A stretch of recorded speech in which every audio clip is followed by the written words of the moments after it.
Welcome to another FAR walkthrough video from SuperfastCPA. I'm Logan, and in today's video, we're going to be going over FAR Area 3, this is Section C, and this is an application topic. Determine the amount and timing of revenue to be recognized by a non-governmental, not-for-profit entity for contributed services received and prepare journal entries. And we're going to be doing that the SuperfastCPA way, which is diving straight into the questions.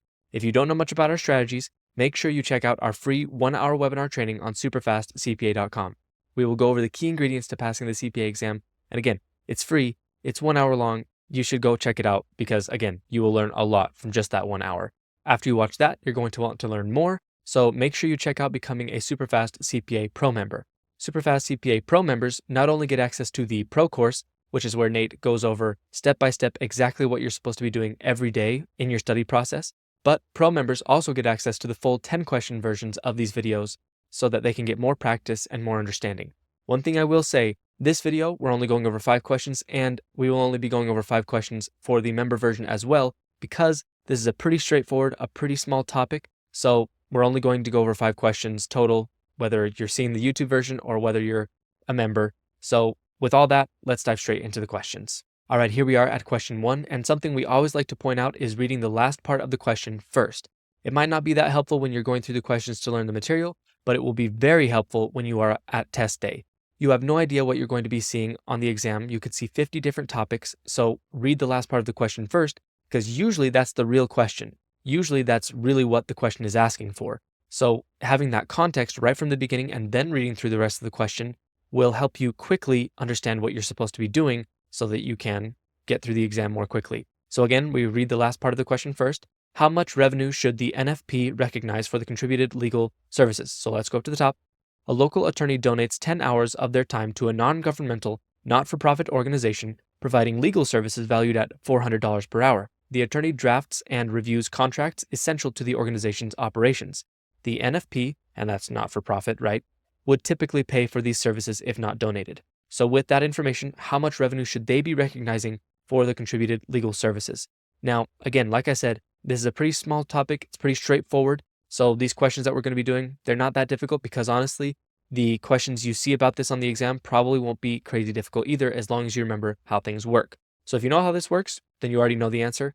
If you don't know how this works and you need to learn how to do it, that's okay. We're going to use this question to do that. So let's go ahead and dive into the answer. All right, here we are. The answer is C, $4,000. That's how much revenue they're going to recognize from these donated services. So let's go ahead and go through this. This right here, this explanation, is what you need to know pretty much for this whole video. So if you pay attention to this, all the rest of the video is going to make more sense.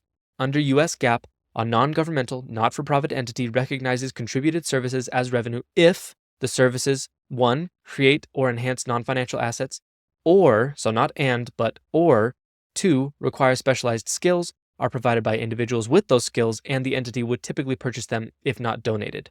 So those are the 2 ways that you are going to recognize revenue if you have services that are donated to a non-profit organization. So now let's read the rest of this. In this case, the legal services are specialized, provided by a qualified professional. So again, that's 2 parts of it, and are essential to the organization's operations because, they need to be able to have these legal documents. Since the attorney provided 10 hours at $400 per hour, the total recognized revenue is 10 times 400 is $4,000. So the NFP would recognize the following journal entry. They would debit legal services expense, and they would credit contributions or service revenue for $4,000. Now, one thing I want to point out with this, and again, this is something that is common throughout the rest of the video, which is why we're not going to do too many more journal entries with this. Whenever you have donated services that count as actual service revenue, and again, it falls under those 2 different rules that we talked about just barely, you always debit an expense and you credit the revenue immediately. So there's always those 2 sides to service revenue.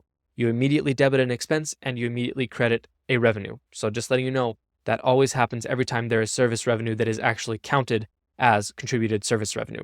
So again, overall, they either have to create or enhance a non-financial asset, and that's what they're doing with their services, or with their services, they have to have specialized skills, and they are using those skills in a way that the organization needs, and the organization would have had to pay for it otherwise. If those things occur, then the services that are provided are going to be counted as service revenue, but also counted as service expense. So with all that, let's go to the next question. All right, here we are at question 2. How much revenue should the organization recognize for the contributed services? So let's go up to the top. A non-governmental, not-for-profit organization receives the following donated services during the year. A certified accountant volunteers 20 hours preparing financial statements for the organization, a service valued at $150 per hour. A local artist creates a mural for the organization's community center, and a volunteer provides general cleaning services for 50 hours valued at $25 per hour.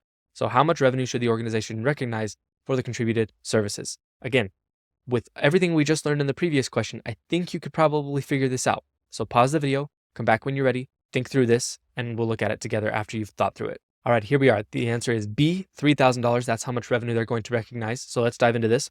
I'm just going to read this one more time so it sticks in your head. Under US GAAP, a non-governmental not-for-profit entity recognizes contributed services as revenue if the services 1.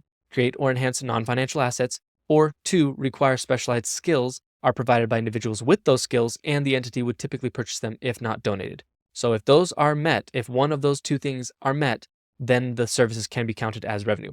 The accountant's services meet the criteria as they require specialized skills because, it requires an accountant to do it.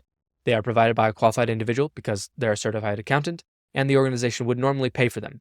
So normally they would have to pay for these kinds of services for somebody to prepare their financial statements, and the accountant did it for free, so they do recognize revenue. So 20 hours multiplied by 150, that's $3,000. The artist's services do not meet the criteria because the mural does not enhance a non-financial asset and is not essential to the organization's operations. Now, this is something that I feel like could be potentially fought against, like, well, the mural is enhancing the look of the community center, so that could maybe count as enhancing a non-financial asset, so maybe that would count as recognized revenue.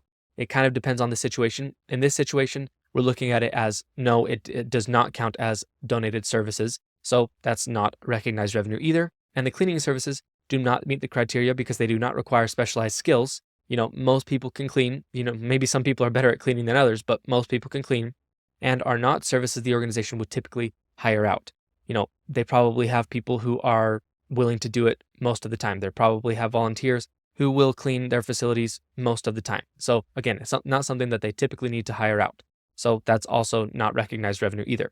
So what would the journal entry be? Only for the accounting services, so it'd be debit accounting services expense, $3,000, credit contributions, service revenue, $3,000. As you're seeing, this isn't too difficult. Now let's go to the next question. All right, here we are at question 3. How much revenue should the organization recognize for the contributed services? Let's go up to the top. David, a licensed architect, donates 15 hours to a non-governmental not-for-profit organization. His time is valued at $120 per hour. During his volunteer work, David performs general administrative tasks such as filing documents and organizing records. So with that information, how much revenue are they going to recognize in this case? Pause the video again. I think that you could get this just based off the previous 2 questions.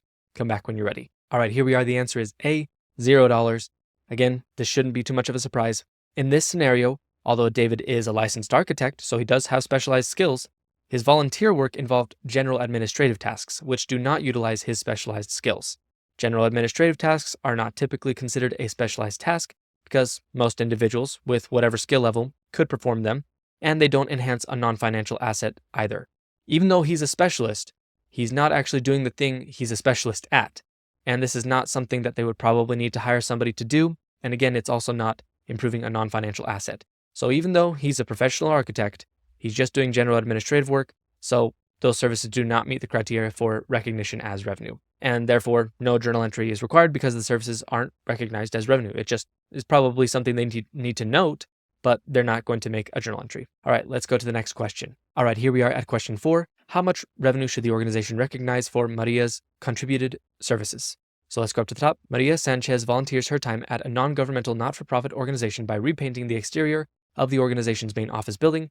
Maria is not a professional painter, but her work improves the appearance and condition of the building, which the organization owns. The value of the labor she provided is estimated at $2,500. So again, with that information, how much revenue are they going to recognize for her services? Pause the video, think through this, come back when you're ready. Okay, here we are. The answer is C, $2,500.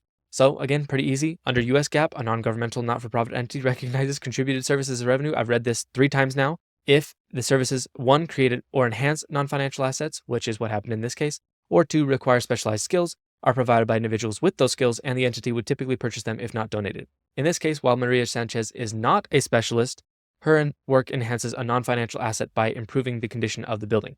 Therefore, the organization should recognize the value of her services as revenue. So again, even if they're not a specialist, but they are doing something to improve or create a non-financial asset for the organization, then it can still count as service revenue. And this is where that part in question 2, where it's like, well, that artist created a mural for the community center, so would that not enhance? Again, that could be something that maybe could be counted as service revenue. Maybe it wouldn't. It would kind of depend on if they think that it really improved the value or created value for the community center. That's kind of hard to decide sometimes with a mural, because who knows how much art is actually worth. Whereas in this case, she made the building look better with a fresh coat of paint. It looks new, it looks better, and the building is improved for it. So that's why this does count, even though she's not a specialist. With all that, let's go to the last question. All right, here we are at question 5. How much revenue should the organization recognize as revenue with and without donor restrictions? So this is the only question that might be a little bit more complicated, but probably still not that complicated for you. A non-governmental, not-for-profit organization received the following contributions during the year. A local business donated $10,000 to be used specifically for purchasing new computers for the organization's learning center. An individual donated $5,000 with no restrictions on its use. A plumber donated 8 hours of labor to repair the organization's restroom facilities. The plumber's hourly rate is $125. So again, with all that information, how much revenue are they going to recognize as with donor restriction, and how much are they going to recognize as without donor restriction? This is something we haven't gone over in the other questions as far as with or without donor restriction, but I feel like it's pretty clear based on just reading through this. So pause the video if you need to, read through this, and come back when you're ready. We will talk about it a little bit more. All right, here we are. The answer is C. They would have 6,000 without donor restrictions, and they would have 10,000 with donor restrictions. Now, one thing I will say, we're not talking really very much more about with or without donor restrictions. I will talk about that in another video where we talk about contributions to the company, not services, but just like contributions of money and things like that. We'll talk about that in the next video. But in this video, we're just talking about with or without donor restrictions very briefly. Under US GAAP, a non-governmental not-for-profit organization recognizes contributions and contributed services as revenue with or without donor restrictions based on the nature of the contribution. So let's walk through this. The $10,000 donation for new computers is restricted by the donor's intent and must be recognized as revenue with donor restrictions until the restriction is fulfilled. Now, this is pretty clear. It's money specifically for buying new computers, so that means it's restricted to buying those computers specifically. So that would be why it's with donor restriction.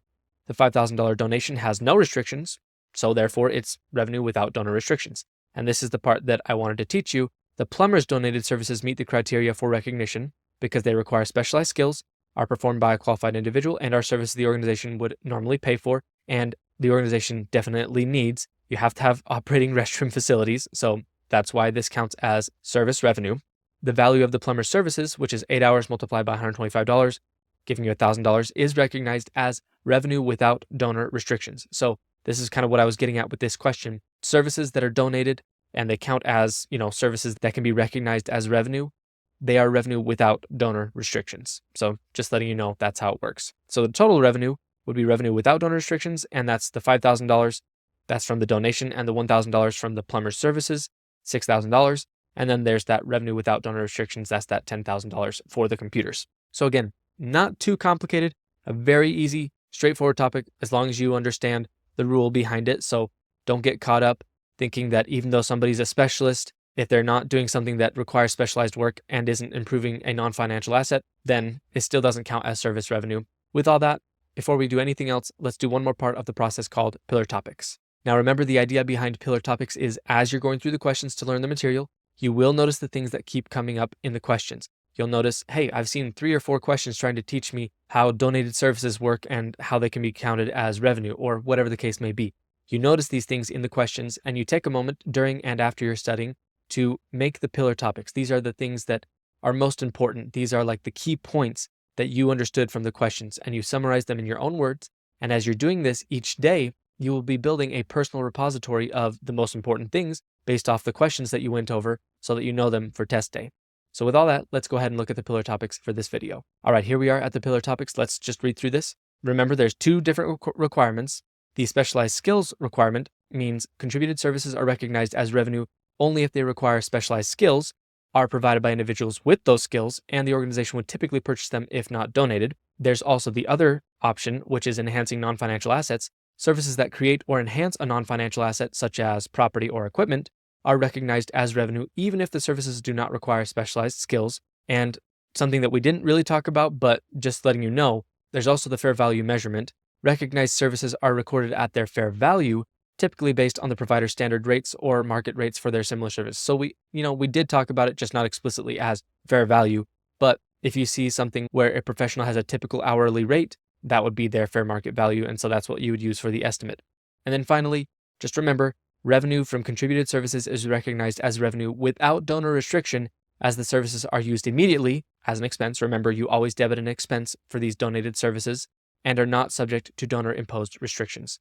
So remember, revenue from contributed services, you immediately expense for that contributed service, and you also have the revenue from the contributed services, so that would be the credit, and it is recognized as revenue without donor restrictions. And with all that, we've gone over the pillar topics and we've gone over what you need to know in the previous 5 questions. Before you go, make sure you go check out our free 1-hour webinar training on SuperfastCPA.com. Again, it's only 1 hour, it's free, so make sure you sign up for that because we will show you how to pass the CPA exam without wasting months or even years of your time. And just remember, SuperfastCPA Pro members get access to the full 10-question videos, which we usually make. This is a special occasion where I'm only making a 5-question video, but normally I make a 10-question video that Pro members can access to get a little bit more practice and a little bit more understanding. So make sure you check out the webinar, make sure you check out the Pro course. If you like this, make sure to like it and leave a comment. And with all that, I will see you in the next video.